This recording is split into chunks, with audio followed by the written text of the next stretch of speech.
William the Conqueror was able to conquer Britain 1,000 years ago.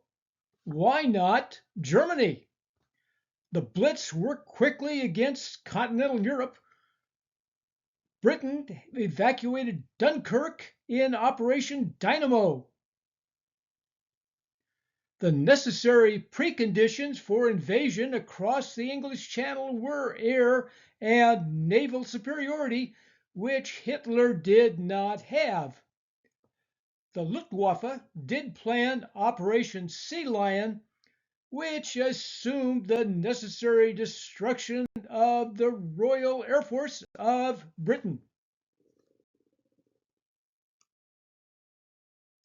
Plan A was the air battle for England on the assumption that Britain would surrender if there was enough destruction of London and the rest of the UK. With Luftwaffe destruction of British ports, the German Navy could control the seas. A negotiated peace would mean Hitler could turn his attention east. If not surrender, achieving air and sea superiority would mean Operation Sea Lion. A land assault was a possibility. The Battle of Britain started in July 1940 with attacks on shipping and ports, which also gave the Luftwaffe experience and tested the strength of the Royal Air Force. The results were poor for the Nazis, partially because of a lack of bombs and torpedoes capable of sinking British ships. The air battle continued until May 1941. The Royal Air Force, created during World War I, expanded in anticipation of World War II.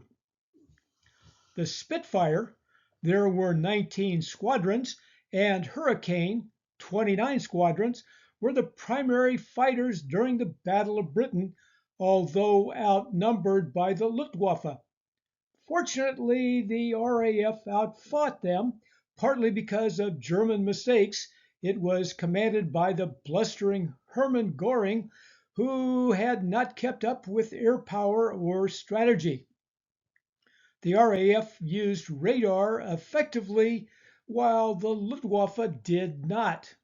It was the RAF fighters against German fighters, bombers, and dive bombers. Hitler gave up and turned to the invasion of the Soviet Union. The important outcome was Britain won. Britain depended on large food imports. Once the war began and merchant shipping was in peril, the government stressed growing wheat and potatoes domestically. British farmers fared well because of government subsidies. Farming increased production and reduced livestock. Farm tech improved by increased mechanization like tractors and expanding fertilizer, hybrid seeds, and pesticides.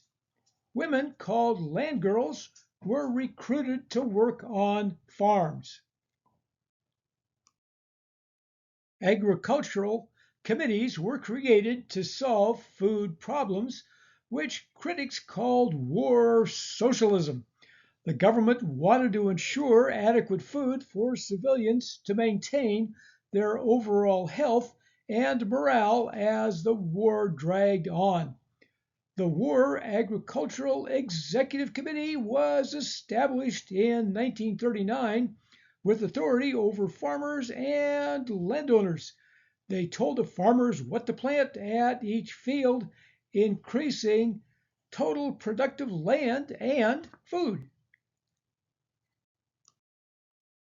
Britain benefited from trade with the US and Commonwealth countries, although German U-boats sunk much of the merchant shipping.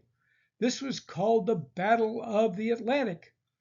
At the start, British merchant shipping, poor port management, and inadequate rail systems resulted in imports falling from 68 million to 26 million tons in 1941.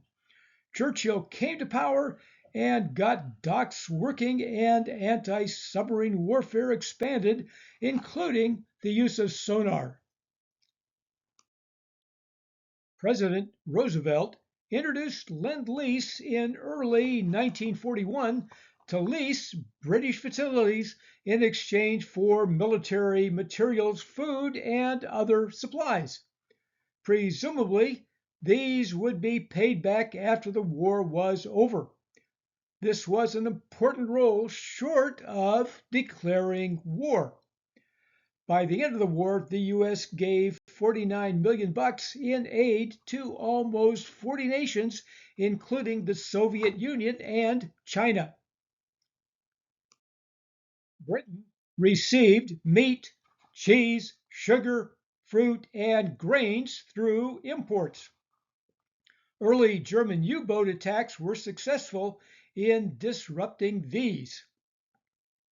Consequently, Britain rationed food to attempt to continue equitable distribution while simultaneously encouraging people to grow victory gardens, potatoes, and other products.